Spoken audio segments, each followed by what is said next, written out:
Not cutting my hair until Rayan Cherki gets 5 goal contributions for Manchester City. Guess what? I've got a barber's appointment booked in for the morning. Welcome back to the City Ramble. If you are new, please hit that subscribe button. We are trying to grow this channel as much as we can. We have regular shows, panel reviews, guests coming on, little videos like this, analysis, deep dives. Get involved. You can also join the City Ramble Discord channel. That's growing, that's popping off. You want to be involved in that as well. Link is in the description. But we are here to discuss Manchester City 3, Bournemouth 1, a big, big win. Now, don't get me wrong, I didn't think Bournemouth were particularly great. They obviously defended quite poorly. City probably should have had more than 3 goals. But it was a test for City. Heading into the game, Bournemouth were above City in the Premier League table. We were going, I think there was a possibility that City could have been 8th by the end of play, or they could be second. Right now, City sits second. There is one game to still come this weekend on Monday night. Somehow Sunderland can go above City and jump into second. Just kind of the wild Premier League season that we seem to be having. But in terms of that Bournemouth win, obviously City had home advantage, but it felt like a real litmus test for this team because they're coming up against one of the most informed teams in the Premier League, a free-scoring Bournemouth team. And apart from the Donnarumma mistake, which you could even argue is possibly a foul on the goalkeeper, I don't think you can really be ruling out goals for that, but he does pull his arm, so I can see why Donnarumma was upset. Anyway, I think you say he's probably got to be stronger. Apart from that, Bournemouth didn't particularly create a great deal, and City, by contrast, were creating chances, carving out chances, what felt like every other minute. Let's start from the beginning. Rayan Cherki comes into the starting 11, something that on this channel we've been asking for. On other City YouTube and podcasts, they've been asking for.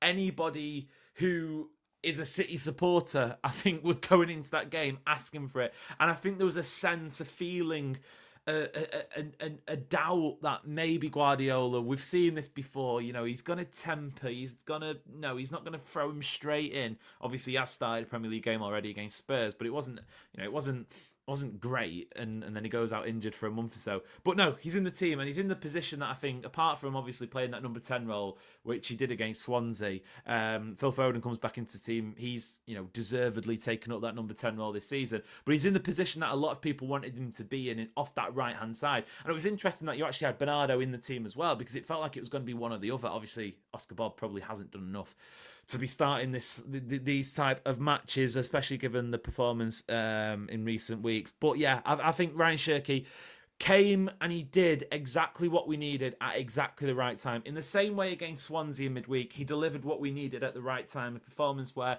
he's popping up, he's creating, he's dictating the play. You throw in a different couple of combinations. Obviously, in midweek, there was no Haaland, there was no Foden, but it looked just as natural.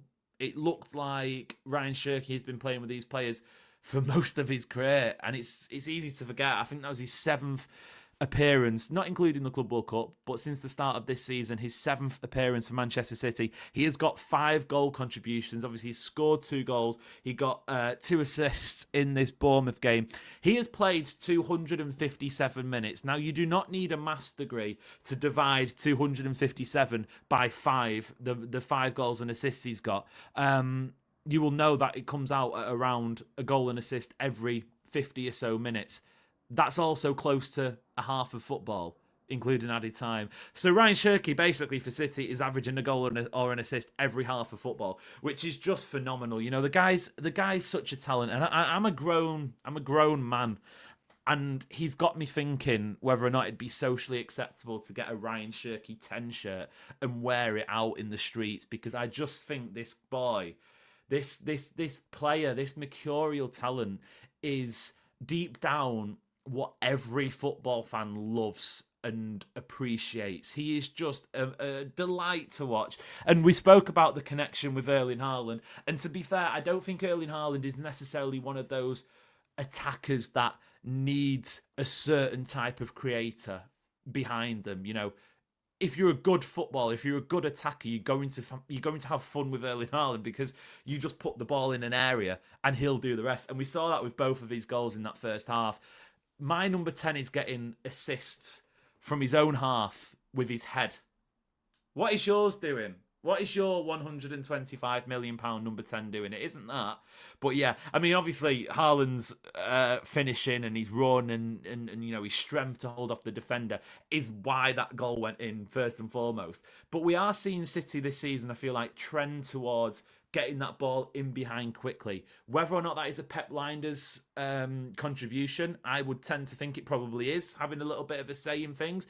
But when you've got a man who can run down on goal and more often than not score. Obviously, he could have actually had a hat-trick. It was a great save from Petrovic, I think, was in net for Bournemouth. But why would you not? Why would you not play into his strength? And that's what I think Rayan Cherki he's so happy to do. He's happy to get the ball and play it in behind because his weight of pass for starters is amazing. But he's also got that vision. He can see the runs. And I think these two, obviously Cherki and Haaland, we saw them do a little bit of a celebration together. They're going to thrive if they can continue. If Cherki can stay fit and he can continue on this sort of trajectory, 5 goals and assists so far this season. Why can't that be 20 at least by the end of the season? If you're talking about sort of creating that relationship. To be fair, not just Cherki, I thought all of the three attackers behind Haaland, so Foden and Doku as well, I thought they were excellent. Foden especially, I think he's having a really under the radar season because it's not kind of like when we speak about Foden having a good season in the past, obviously 23-24 springs to mind when he won the Player of the Year award. We think he's getting goals every week, and obviously he got an assist in this game for the Nico O'Reilly goal. But I think the work that Foden is doing, and if you don't watch City this season, you'll look at Foden and say maybe he's underwhelming in terms of the numbers, but he's actually providing a lot of what City need in that midfield engine room because there's no Rodri, we know that. Nico Gonzalez, again, I thought was excellent in this Bournemouth game, but you still, I don't think I'm disrespecting Nico Gonzalez when I say he's not as good as Rodri. I think everyone can agree on that. So you need that that extra protection in front of that, in that midfield. You need a bit more energy. You need a little bit more off the ball work. And I think Phil Foden this season has definitely brought that to his game. Especially when, I'm not criticising Cherki's off the ball work or his determination at all because I think that is still a good part of his game. But Cherki isn't the sort of player who's going to be running around for 90 minutes looking to, not like Bernardo Silva in his prime. Bernardo in there, I do think he is a little bit of a glue at times and he can stitch things together. I don't think he had his best game in possession, but he was covering a lot of ground. Doku, loved seeing him sort of drift in towards the inside spaces.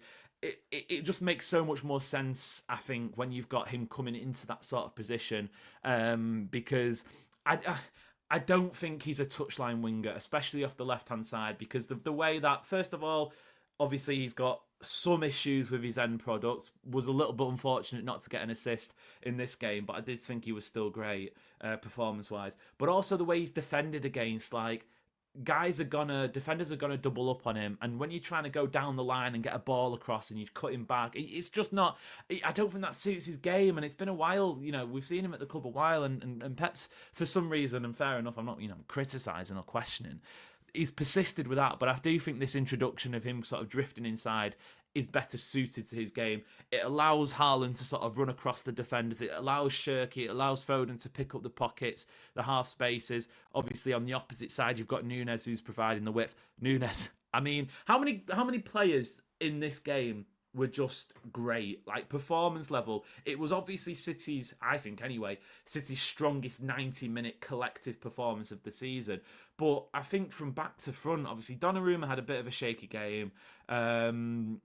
Bernardo, I didn't think was, mind-blowingly good. Both of them are still 6.5 out of 10. I think you could make a case for every single other player being at least an 8 out of 10. For me, that was one of Nunes' best games at right back in a City shirt, and by that means probably one of his best games at City in general.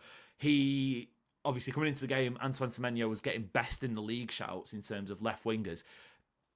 Shut him down, completely shut him down, and I think that that was a real confidence booster performance for him as well, because he's had some good performances over the last couple of weeks, but you're talking about a big test against a guy that has been tearing defenders apart Semenyo didn't get a sniff. Nunes was all over him and really sort of dominated that game. Nico O'Reilly, obviously on the opposite side, I think we're all in agreement now that he is City's number one choice left back. And, you know, you might look at that for Rayan Cherki and go, well, he's just come in at in the summer. What does that mean for him game-wise? I'd say 2 points to that. City have got plenty of matches if they want to be serious this season across, several competitions. We're into the Carabao Cup quarter-final. Hopefully go deep in the FA Cup, Champions League as well. He's going to get minutes. But also, whenever before was having two great options in a single position a bad thing? Why do some people think that if, we have this conversation with Marmoush as well, if Marmoush isn't in the team, it's because there's somebody in a better position performing. Or if Doku's dropping out, it's because someone's doing the business. If Cherki isn't starting, fingers crossed, it's because, whoever else is in the team is performing well. If, you can flip that to whatever name you want, because obviously Cherki, I think, should be in the team at this point going forward as a starter, because we've seen what he can do. But you get the point in, just because somebody's on the bench, that doesn't necessarily mean it's a bad thing if they're a good player, because it just means that someone else is performing. So I think Nico O'Reilly, Rayan Cherki, let them battle it out. May the best man win. But I do think Nico O'Reilly at the moment he's in a real sort of rich vein of form, which is amazing. But yeah, a massive win, a really good win, a first sort of hurdle for what is a massive week for City. Dortmund on Wednesday, Liverpool on Sunday. If you come out of those three with 3 wins from 3, wow. You know what I mean? Wow. If it's unbeaten, but you've got, 2 wins and a draw, I'd still say that's very impressive. Bournemouth, I didn't think were great, like I said at the start, but they were obviously an informed team. For me, the next 2, I've got eyes on them because they are, I would say, better teams than Bournemouth. So that will be big tests again. But it's at that stage of the season. I just don't know how anyone can sort of come away with any sort of glum faces. Maybe there's a conversation to be had about a certain Brazilian winger, but I think that's probably best saved for another day, because positivity, City winning a big game. It's what we like to see. If you enjoyed the video, make sure to be hitting the subscribe button. The City Ramble Discord is in the description as well. We will have a extended review of the game up on Monday, so stick around for that. And then obviously plenty of content throughout the week leading up to the big one at the weekend. I will be away on a trip towards the back end of this week and then through to next week and a little bit after that as well. So apologies if the uploads maybe aren't as consistent, but we'll do our very best to get you and keep you covered, because, like I said, it is a big week. Until next time, it's been a pleasure. Make sure to leave a like on your way out, and we will see you later.